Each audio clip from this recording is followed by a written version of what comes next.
So he's coming back to me very, very shortly. So he should be on in a couple of minutes. Let's just have a look at that. Hi Wesley, how you doing? See a few guys that just come in. What are we looking for here? Okay, Wesley. Let's come out of that. Okay, we're just waiting for him to come through. Let's have a look.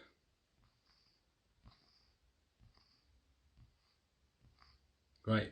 In the meantime, tomorrow we're going to be aiming to do a training session, and that training session will probably be around this time.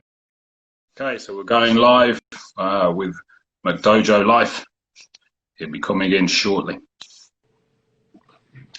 And here he is, mcdojolife. How are you doing? Good. How are you today, sir? Very, very well, thank you. Very well indeed. Let me just get a good angle here so we can have a chat. Yeah. Okay, great. So I see you've been doing great things for the martial arts world, and you've got a bit of a documentary coming up. Can you tell us a little bit about that? Yeah, definitely. So basically, over the years, there is no regulating body to the martial arts, right? So there's no one entity that tries to keep everything organized within the martial arts community.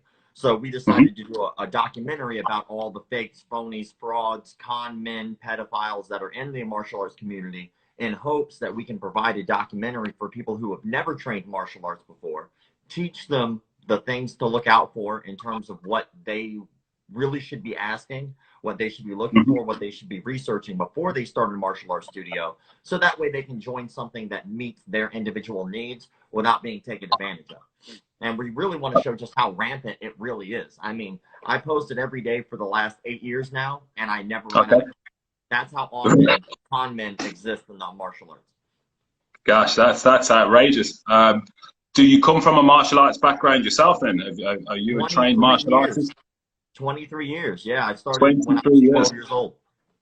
Okay, and what do you do? Well, I'll give you the quick rundown of the resume. So I'm a third-degree black belt. We've got time. A third-degree black belt in karate, a third-degree black belt in something called Jodo, which is the weapon system not too many people have heard of. You can look up my instructor. He passed away about 3 years ago. His name is Master Lee Barton. He's got tons of videos online. He was my original instructor for that. I'm a purple belt in Brazilian Jiu-Jitsu, a 6-0 amateur boxer, a 4-2 amateur kickboxer. I was on international sport karate and kickboxing team for 2 years called Team Full Circle. We traveled internationally and locally and competed in sport karate and kickboxing tournaments. I didn't keep track of any of those because those are tournament fights, so I never took little tallies of all those.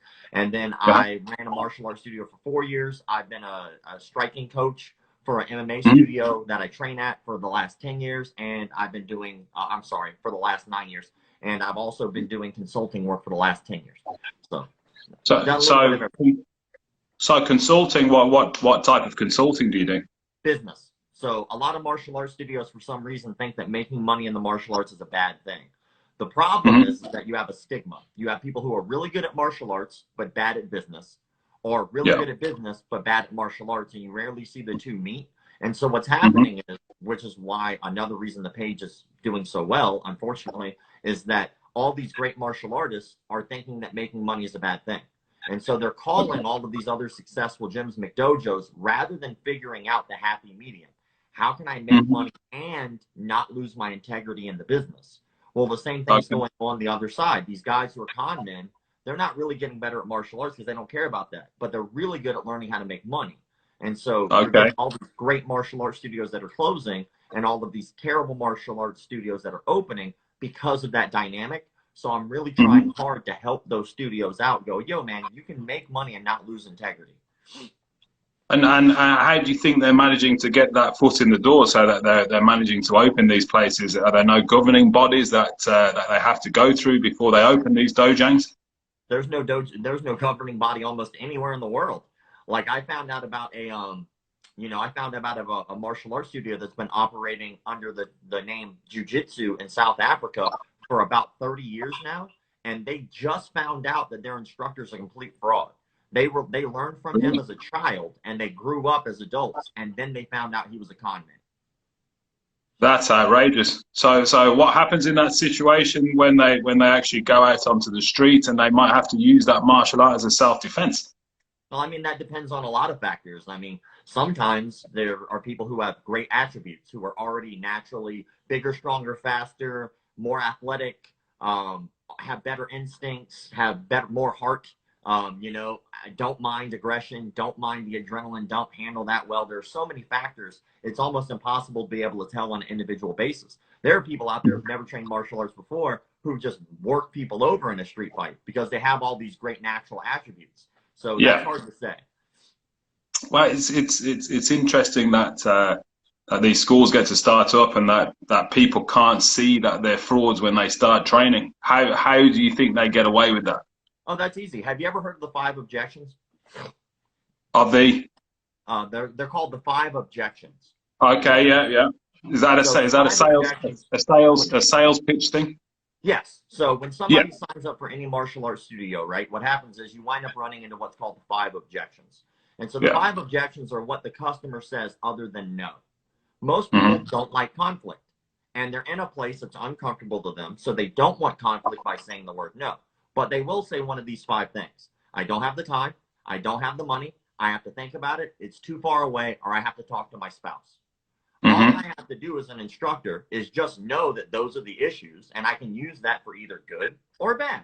So, for instance, if a guy comes in and he says, you know, I have to lose 100 pounds because my doctor told me I have to. If I'm a really Hmm. good coach and I have their best interest in mind, I will be honest with them and try to help them lose that weight.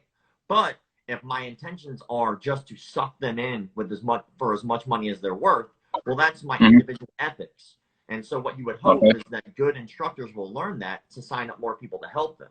And it's really easy. Actually, I can sign up almost 75% of people for any dojo. It's really easy. Somebody walks in your door, right? And you say, "Hey man, Hmm. my name's Rob. Steve, right? Hey, nice to meet you. Are you coming from home or work?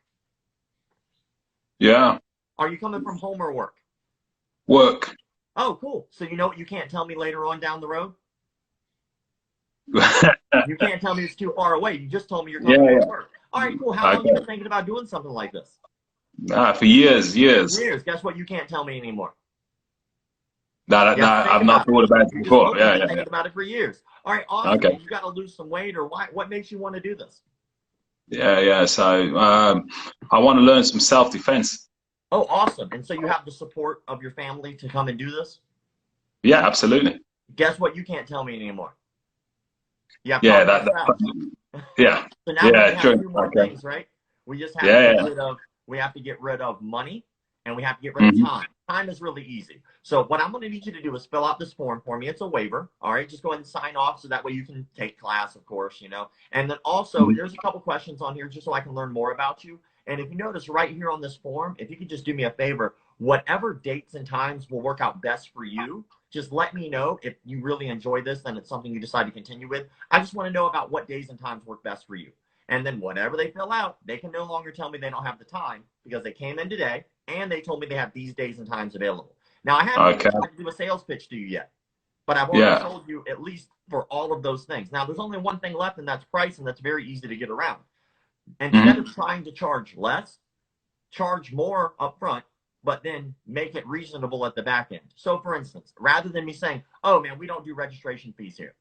I personally don't really do registration fees, but what I'll tell you instead is, all right, well, we have a $150 registration fee, and today I'll waive it for you. I'm Okay. really not charging you a registration fee, nor was I going to, but now because of perceived value, now you think you're saving $150. Now, I can Yeah. still charge that, which is what I call the dick fee. If you're Mhm. utterly rude and somebody I don't really want to have sign up at my gym to keep things clean, I will charge you that because I don't want you to sign up. Because if Okay. somebody comes in, they're hostile, they're rude, rather than me saying this isn't a good fit for you and causing an issue, I'll just charge them Hmm. more up front. And most 9 times out of 10, they won't sign up because I'm not trying to sell them because I don't want them to be a part of this because they will cause issues. You know, so it allows Okay. you leeway and room. Plus, I can also say, you know, I'll give you, you know, whatever you paid rather than doing a free trial. I'll do a paid trial. So I'll say, all right, Hmm. it's 25 bucks for a week. You can take 5 classes for 25 bucks, like $5 a class. Super cheap, right? Yeah. And then if they Hmm. decide not to sign up, I didn't waste 5 hours of my life teaching them class. I got paid something. Or if they do decide that there's something that they want to hear, I can say, hey, you know what? I'll waive the $150 registration fee. I'll give you a free uniform. And you know that 25 bucks that you paid for your classes? I'll credit that back to you. Okay. So now they get a $100 uniform, they get $125 off, and I'm giving them $25 back. So now their first month might be, instead of $100, now it's only $75, and from here on out it's $100. So it's really easy to get people to sign up if you're going to con them. It's not that hard. But you can take that same stuff as an instructor and really give a damn about them and teach them something legitimate, you know? Yeah, no, I get that. And what's the, in your experience, what's the worst that you've seen? I mean, I was watching a couple of videos on your feed the other day of a kid coming in to try and join up, and the two instructors basically beat him up. Yes. As some like kind of initiation. Yeah. The worst I've seen, honestly, isn't from martial arts studios at all. The worst that I see actually comes from bigger corporations. So places like Marie Claire, places like Tech Insider, places like 5 Minute Crafts, who know nothing about the martial arts industry. They find these random experts to teach these viral videos about self-defense. And they put these clickbaity headlines on there where millions of people will wind up clicking on it, and they'll take it as gospel, as if it's the truth. And so, like, for instance, Tech Insider hired a lady from New York, and when she came on, the advice that she gave was the worst advice they'd ever heard. She did 5 videos for them, but it made no sense. Like, she was teaching how to get out of being mounted as wiggle your hips. She was like, if you wiggle your hips, your hip bone will hit them in the crotch. I'm like, yo, dude, I've been mounted quite a few times. I've never been able to wiggle my hips to get out, right? I've never had somebody under me just wiggle to get out. But that video wound up getting 1 million views. So, like, how many, if you get down the comment section, so many women are taking it as, oh my God, that's great. Well, that's the first step in brainwashing. I've convinced you because of the subject material, and I've convinced you because of the clout that that business had, that this is legitimate when it's truly not. It's just a con. But if you don't know martial arts and you look at that, you might take that as, oh, this is so great. I'm so glad they're putting this out there. Women empowerment, all that crap. Well, the problem is it's a lie. And it's a lie that people buy. Tech Insider did it. Marie Claire did it. 5 Minute Crafts did it. And it's bullshit. Forgive my language. Yeah. God, that's quite unbelievable. I don't know how they can get away with something like that. And regulating body. How do they get through on YouTube with these things then? YouTube doesn't label if it works or not. It's true. YouTube, it's a double-edged sword, because if you have a regulating body to something, absolute power corrupts absolutely. So you'll have somebody to take advantage of this power position, which is why I assume most martial arts don't have that. Now, there are individual, I'll mount you, McDojo. That's a little creepy. No, thank you. Me too. Hashtag me too. So, like, if you look at, like, individual arts, they usually have their own type of governing bodies, right? Individual. But there's no one for every martial art, because there's so many and so many different people. Yeah, of course. I could open up Rob's all-you-can-eat Chinese food buffet and karate emporium tomorrow and call myself 13th degree grandmaster of whatever, and no one would stop me. If I can just convince people, I can start a business.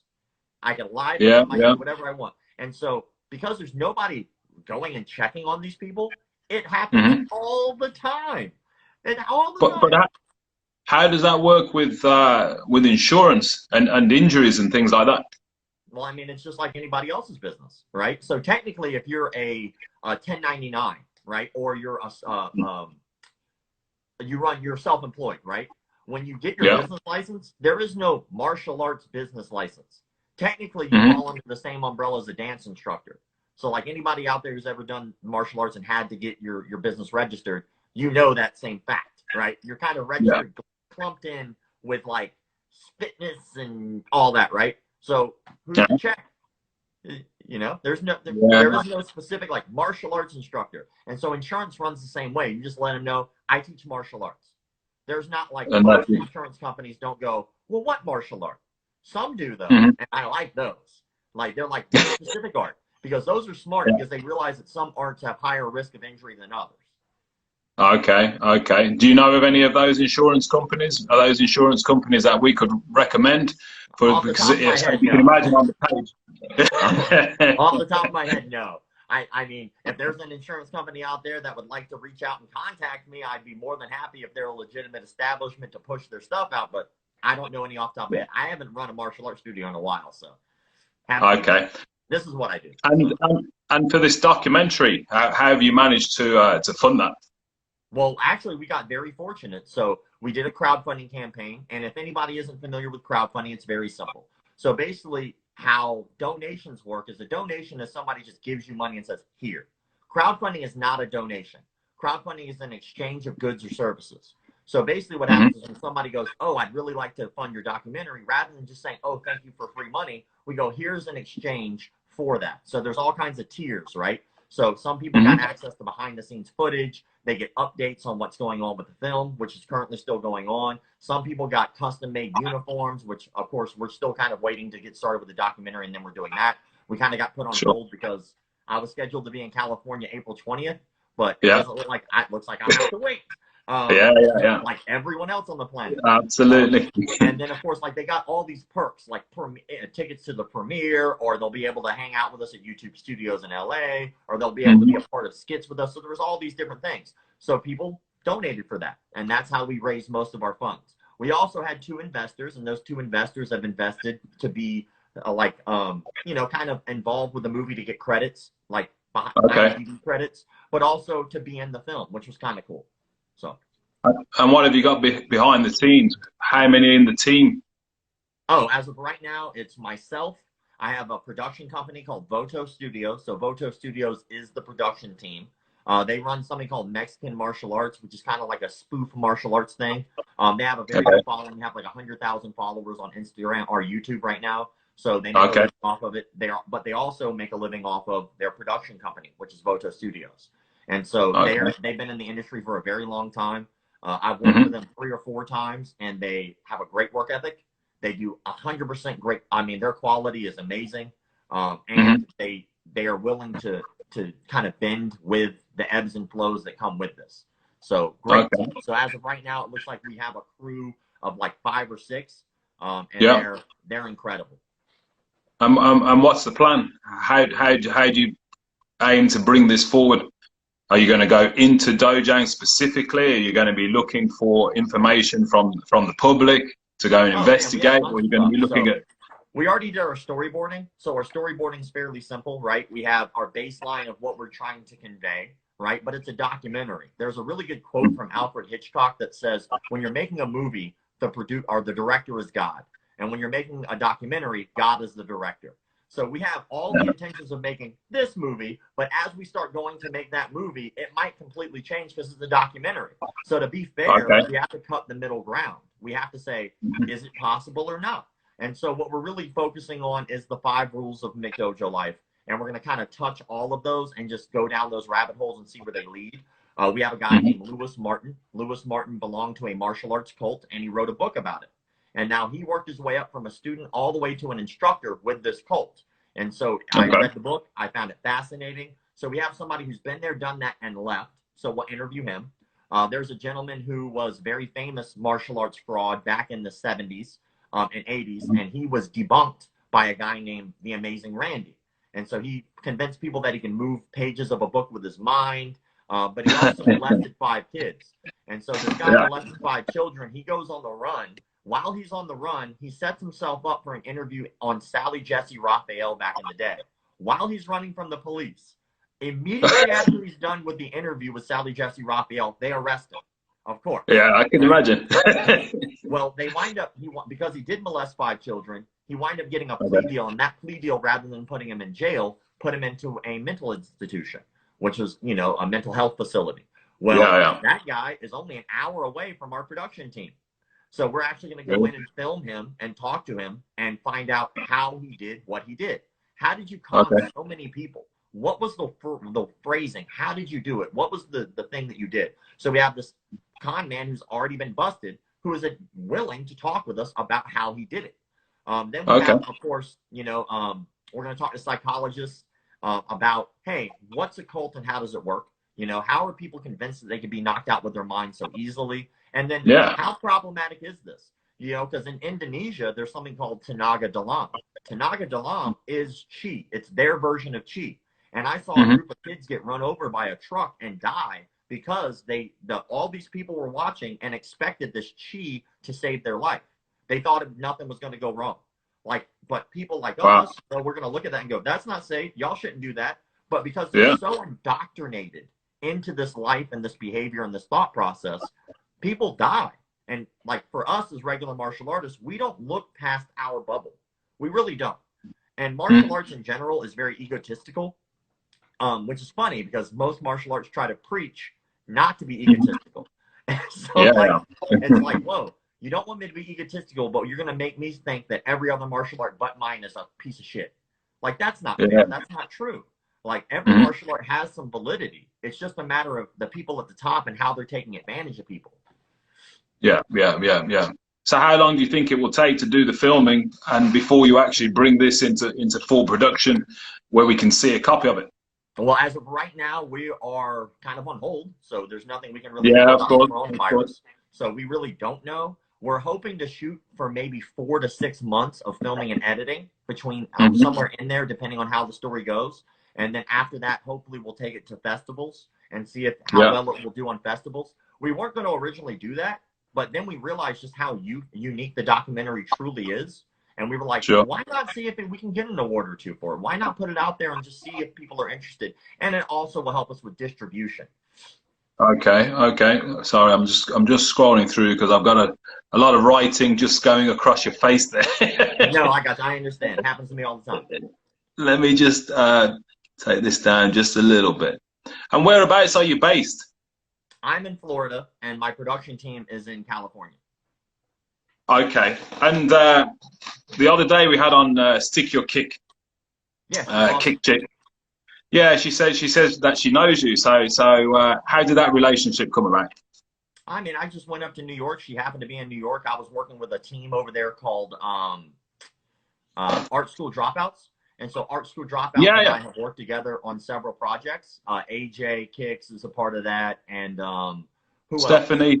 Stephanie is a part of that. Joey Nim is a part of that. Great group. They really do an amazing job in terms of putting together fight choreography and like the quality of content that they put out. And so through them, I was like, I already kind of knew about her work and I tried to introduce them to each other.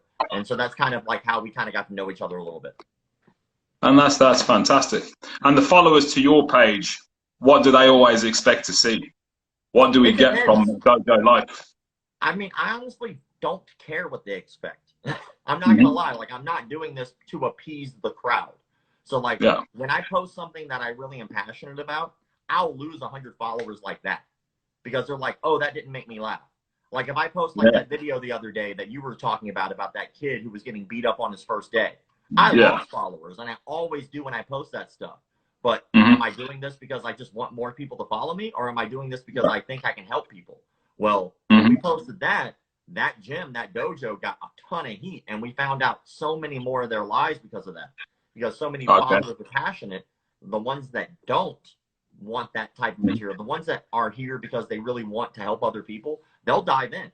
And they'll be like, oh, well, let me research. And I found out that they lied about being a part of Boz Rutan's team. They lied about being a part of a Gracie affiliate. They lied about a lot of stuff, all because I posted that one thing. So the goal really isn't about like what the followers want. I don't give a shit, to be honest. If they get what the page is for, and the goal is to help people.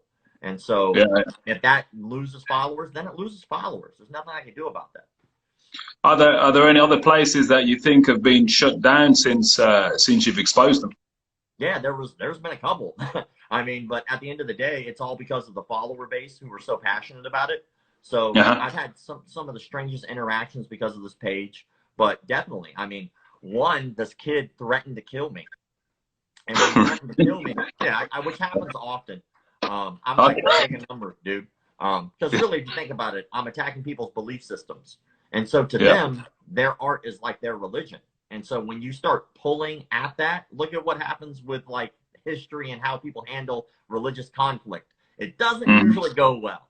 You know, Yeah. people are dying right now in the Middle East because of that, right? And so Mhm. people are willing to kill over their belief systems. And so when you take somebody who's already mentally vulnerable and they have this godlike figure in their life, their figurehead, and you start trying to tell them like, yo, dude, that guy raped kids.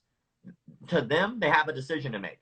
Do they take the last 25 years of their life that they were dedicated to that martial art and throw it all away and start all the way over with new family, new friends, new hobbies, all that? Or do they stick to their guns and call me a liar? It's so much easier to go, you're lying. Okay, well, here's evidence. No, that can't be right. Well, here's a picture of him raping a kid right here. He's waving, he's holding today's newspaper, and he's also saying his name multiple times. No, that can't be him.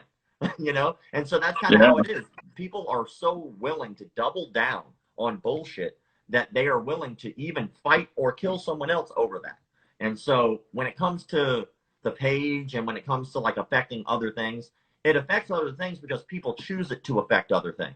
If people want it bad enough and they find out that Dave Arnbeck, who runs Warriors Cove MMA, who still today teaches children, molested a 15-year-old girl in his house, if they wanted that gym closed, tomorrow their Google reviews would be at 1 star and they would close. But they choose to whether or not they can tolerate that or not. Now, the hard part is that Dave Arnbeck, who still exists, by the way, his school is called Warriors Cove. He molested a 15-year-old girl in his house. The problem with that is he still teaches children today. He's a pedophile, convicted, I might add. He took a plea deal in which he's still allowed to be around children. He took a plea deal in which he can still teach children MMA and jiu-jitsu. The problem is that politics in the martial arts community is deep. And so he is an affiliate of a very, very, very high up BJJ black belt, a grandmaster at that. And so what people do is they go, oh, well, this guy's like a 7th degree black belt in jiu-jitsu. If I start taking shots at him, how many of his devout followers or students are going to take shots back at me? And then it becomes a big thing. Well, for me, I can do that because I don't have that affiliation. Like what? Because all these people are so connected through this interweb of martial arts. If you take a shot at this guy takes a shot at you, and maybe all these other people take a shot at you too. Next thing you know, there's this big infighting. But if I do it, what are you going to take a shot at? You're going to tear down my organization? Like what? You're going to sue me for slander? I'm just saying the truth.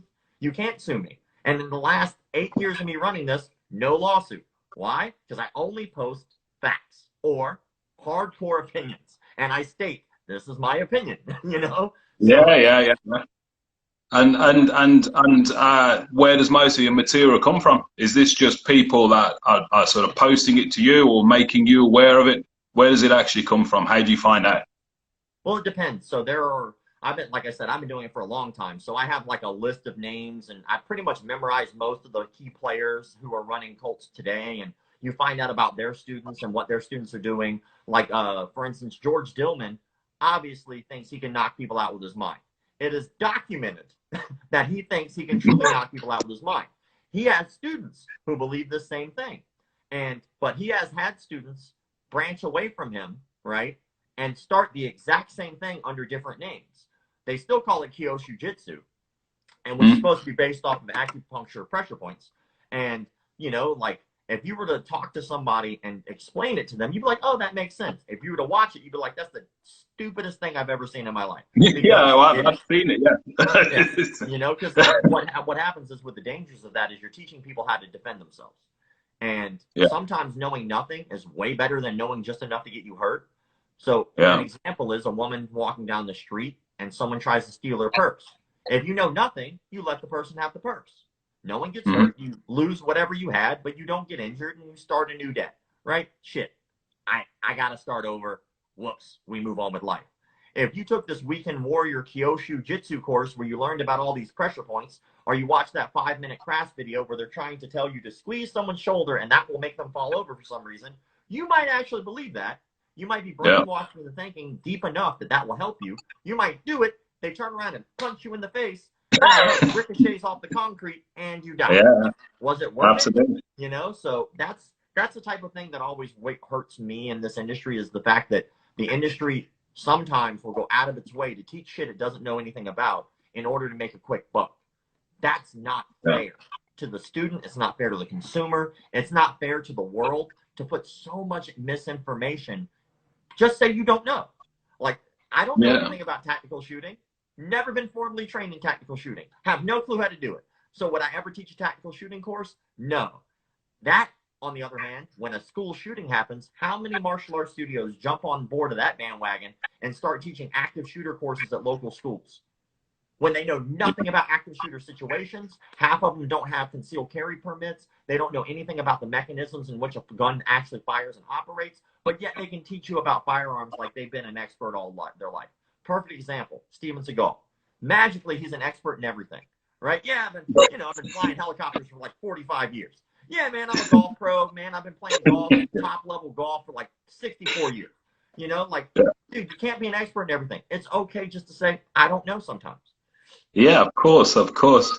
Gosh, this is quite a revelation. I'm enjoying having this conversation with you. So we know what's going to happen with the documentary. What can we do as an industry then to try and get things to change? I mean, the documentary is going to bring it to the forefront, but what else do you think can be done? How are we going to expose these people? Label things correctly.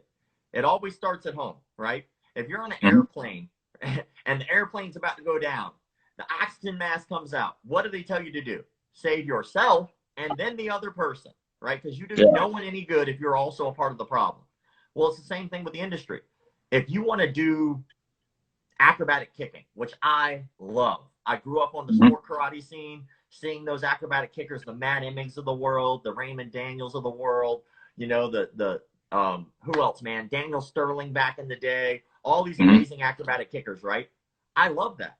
But they label it as that. That is for entertainment. There are very few people on this planet who in a full contact fight can make some of that work. Kim Do, I saw him do a Webster and knock a dude out in a point fighting tournament one time. A front flip and he knocked dude out. I saw Raymond Daniels do a 720 and knock a dude out at Glory Kickboxing, right? A flying sidekick spinning, or it was a sidekick spinning back kick, right? And I saw him knock a dude out with a liver shot, right? So all of this stuff is possible, but is it practical? No, it's not really all that practical, right? But if you label it as, hey man, this is just stunt work, we're just having fun. Cool. I just posted a video of me swinging nunchucks. You will never find one of these on the ground. You're never going to go, hold on, don't molest me, don't hurt me. No, it's never going to happen. You're never going to be walking down the street and go, I need to defend myself. What will I grab? Stick, no. Pipe, no. Nunchuck, that'll do it. It's never going to happen. But I don't label it as self-defense. I just label it properly. This is for fun. And so what I think most martial arts industries do is, in order to keep up with the demand of the industry changing, rather than taking the time to learn that particular skill to label it properly, they just hop on the bandwagon. So you see something like MMA right now is the bandwagon. So there's so many places opening up under the moniker of MMA when they've never been in an MMA fight. they've never been in any kind of full contact situation. They don't have a fight record. They've never coached anyone, because even that holds weight, I think. Being able to coach and develop champions says a lot. And if you do that, of course you can make good fighters, right? You don't have to be the guy. You can be the guy who teaches the guy, right? Yeah, absolutely. And so I think that's where the martial arts industry is hurting, is because with such an honor, integrity, all of these magic words that we use to try to have this mysticism in what we do, there are a lot of fucking liars. There are a lot of people who are just full of crap. Why are you teaching a kickboxing class when you've never done kickboxing? Why don't you just label it cardio kickboxing? Label it properly so people know what they're getting. That's all I think the industry could really do. I think if the industry started doing that, I think you would see a complete 180. Let me give you an example of where the industry is today. As of right now today, the martial arts industry as a whole, one of the biggest expos that we do is the Martial Arts Super Show in Las Vegas. It is like the martial arts expo, right? One of the biggest we do. I could walk around that entire expo in 30 minutes and done without stopping. If I just walked from room to room to room, up and down the halls, 30 minutes. I went to the Super Show for guns, right? Yeah. It's called SHOT Show. This is the biggest expo for the gun industry.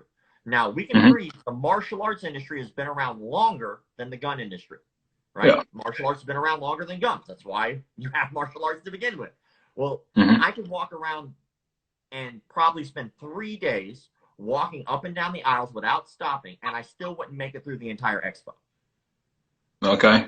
So the gun industry has figured out that no matter how much infighting they have a goal, and that goal is Second Amendment rights for all of them. Because if Second Amendment rights go away, they all lose their job.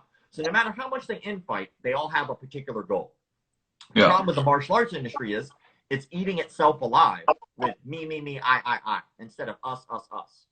There is no primary goal for the industry, and that's where the problem lies. It's, I'm going to teach my art because my art's the best, and every other art sucks. Here's when I started karate, right? Everybody was like, jiu-jitsu's gay. Bunch of grown men rolling around the ground. It's like, dude, like this was back in the day. Like this is when Hoist was just getting started, right? And then now jiu-jitsu. But that goes to show you, like, why do we have to hate each other? Why can we not work together to make our industry grow with the idea that we should all be moving in a direction of helping our students? Stop infighting, help the students. Stop infighting, help the public learn self-defense. Stop infighting, help the public have an outlet so that way they stop doing stupid crap because they have too much free time on their hands. Give them an outlet, even if it's not practical self-defense. Stop fighting, help these guys lose weight because obesity is a huge epidemic in the world right now, or mostly in the United States, right? But we don't see that as an industry. We put this fucking blinders on and we go, jiu-jitsu's the best. I don't care about what they're doing. I don't care about what they're doing. They're the enemy. They're not your enemy. We're in such a niche market. You need them. You need competition. You need people to help each other. I really wish the industry would see that. Oh, we sort of brushed upon that a little bit yesterday when I had this interview with Hwarang Sam, where we were saying that actually within Taekwondo and other martial arts, you're sort of borrowing techniques from other martial arts. So not all of it is brand new, and not all of it is exclusive to that particular martial art, you know, and other martial arts will be using that. And I think that's sort of in there in what you're saying, you know. Well, we all got to try and kind of fits together like a puzzle piece, you know. If you study any martial art and another martial art, eventually you'll find some commonality because there's only so many ways your body can move, right? Every martial art that I've come across so far teaches a front kick. They call it something different, like Muay Thai calls it a teep, or I've heard it called a #1 front kick, or a #2 front kick, or a snap kick, or a thrusting front kick. Every art calls it something different. It's the same damn thing. Pick up your knee, point it at the target, push it forward. 9 times out of 10, you hit with the ball of your toes. That's it. It ain't that hard, right? But every art is like, that's how we do it. We'll call it something different. Dude, it's just front kick. Like, you walk into the studio and say, show me a front kick, they all know what you're talking about. Right? You walk into a Muay Thai studio, you can get detailed and they can look at you and be condescending. It's called a teep. Like, well, to you it is, but to the world, it's also a front kick. It could be either. Who gives a shit? Just do it. You know? No, that makes good sense. I've done a few martial arts, not as many as you, by the sounds of things. But yeah, even now, when I teach, I will still borrow things. If I think that technique is great from that particular martial art, then why not teach it? If it works, teach it. Like another thing, like it's okay to give credit. You know, just give that credit. You know, like, hey man, I learned this is a karate thing, and people are like, oh, karate's garbage. Why would you think that? You're telling me that Stephen Thompson, Raymond Daniels, Michael Venom Page, Leota Machida, GSP, all karate black belts. You're gonna tell me all of them suck? All of them? Because to me, I see a whole bunch of world champions and a whole bunch of belts and a whole bunch of titles all under the karate moniker. You know? It's like, I don't agree with that. I don't agree. And with most arts have something that they're offering you. You know, whether it's the whole or a piece. I've never had a good piece of cake and been so pissed off I didn't eat the entire thing. I was usually just grateful I got that piece. You know, I was like, oh man, this little piece of cake's so good, right? And then some kid comes in and like grabs it and sneezes all over the rest. You're like, oh, that's kind of upsetting.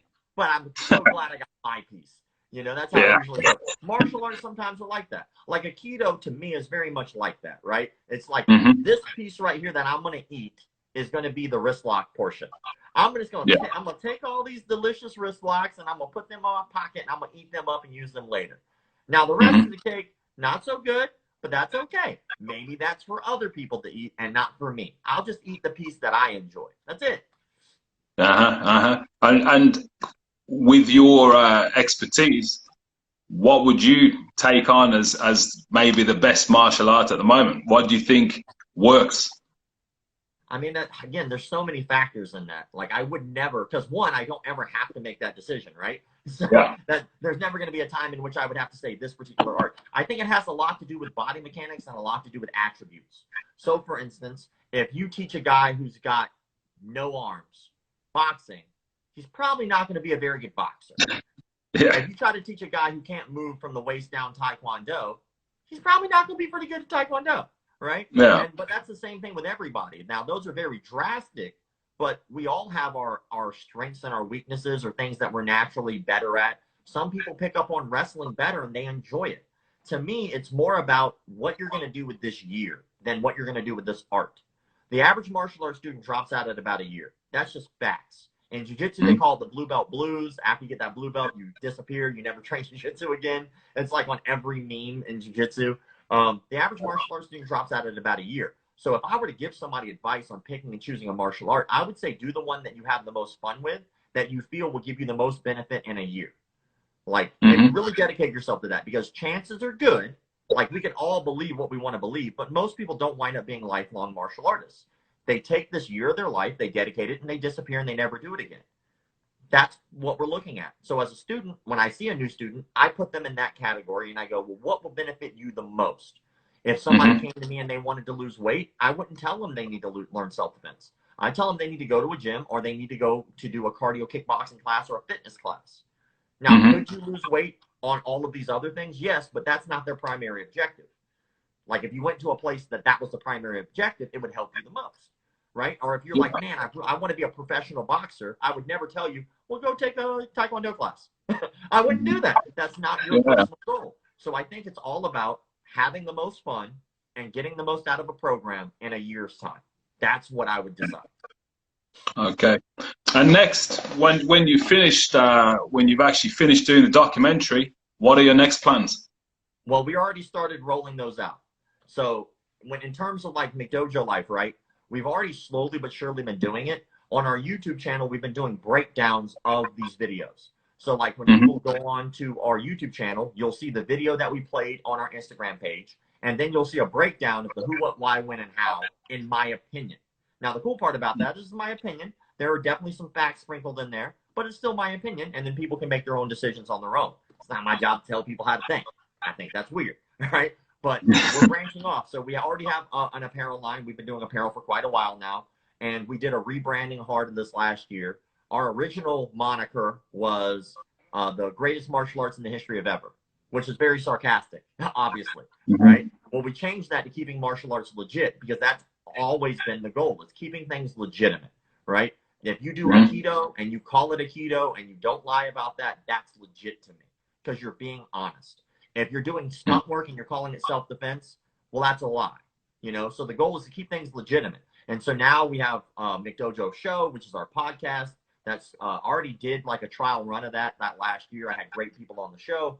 This next year, starting April 10th, is our first episode with our new crew. So I hired 2 guys on. They're taking care of McDojo Show. They're going to be doing the show and the podcast. Then we have our streaming service for video games. So I'm still looking for somebody to take that over, but we're going to have martial artists who play video games hopping on as guests for our person who does our video game streaming.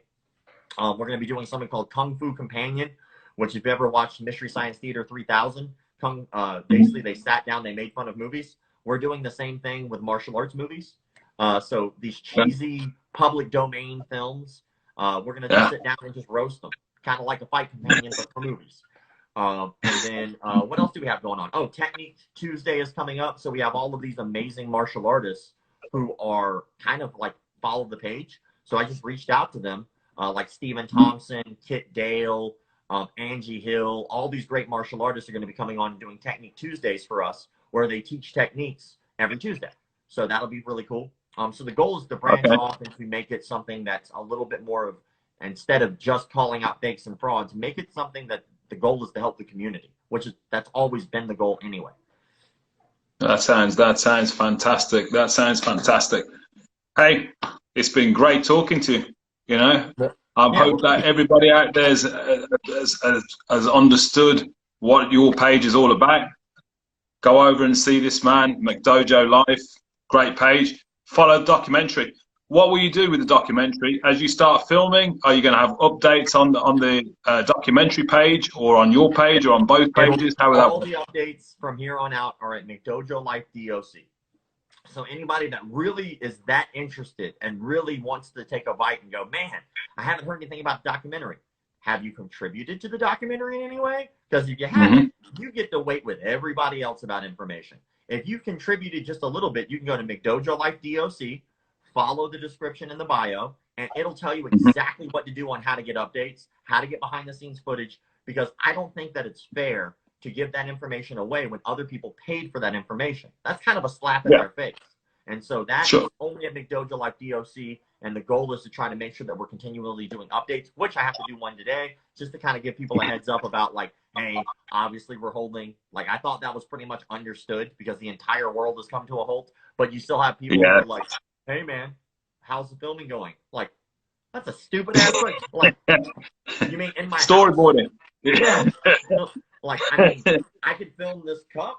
I mean, I could film this, but I can't go out to the gym that's closed. Like, so. Will you do some of the filming yourself? Are you a cameraman?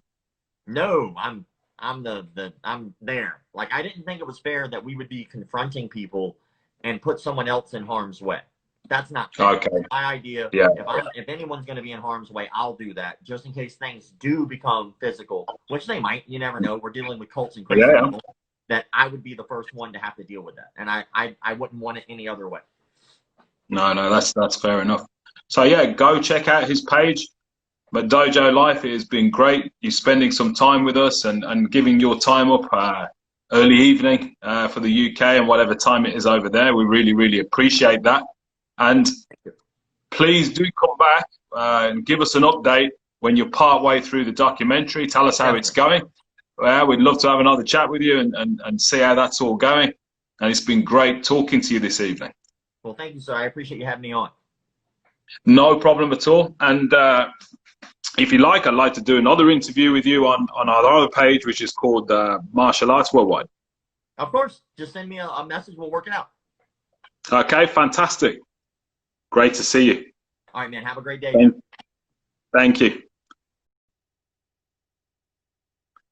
Okay, guys, so that was McDojo Life. As you can see, he's really working hard on keeping martial arts legit, which I'm sure that we all understand out there.